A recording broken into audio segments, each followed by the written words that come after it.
জীবনটা তেলাতি দিয়ে হয়ে গেল, শান্তি মতো ঘুমাতে পারিনি, শান্তি মতো খাতে পারিনি। এটা কি জীবন নাকি রে ভাই? এই দেশ সাইরিস হয়ে গেল।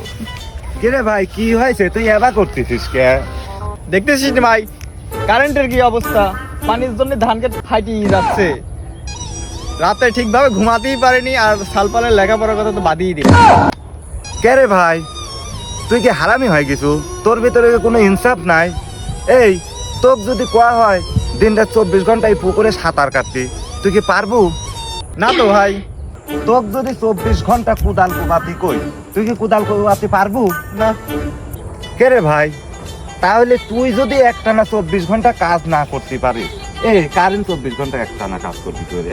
এই ফ্যান ঘোরাতে কারেন্টের কষ্ট হয় না? লাগে। ঘোরাতে কারেন্টের কষ্ট হয় না? কষ্ট তো হয়। তাহলে তুই এই কারেন্টের উপর জুলুম করবো কি করি? হ্যাঁ, বর্তমানে আমাদের দেশে যারা ক্ষমতায় আছে ওদের ভিতরে ইনসাফ আছে। ওরা তো আগে ওদের মতো হারামি লাগ। ওরা সংবিধান মানি চলে, জানিস? ইন্টারন্যাশনাল নিয়মে 8 ঘন্টার উপরে কাজ করানি যাবে লাগাও। হ্যাঁ, এরা সংবিধান মানে, এরা আইন মানে। বাংলাদেশে কারেন্ট কেন 8 ঘন্টার উপরে কাজ করবে? হ্যাঁ, ওরা ইনসাফ প্রতিষ্ঠা তাই তো, করতেছে। কথা তো যুক্তি আছে। সবই বোঝো আর নিজের বেলায় খালি নাকি ঠন ঠন।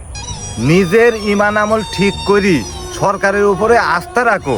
সরকার যেন বিদ্যুতের উপরে ইনসাফ প্রতিষ্ঠিত করে, 8 ঘন্টার উপরে যেন বিদ্যুৎ না থাকে।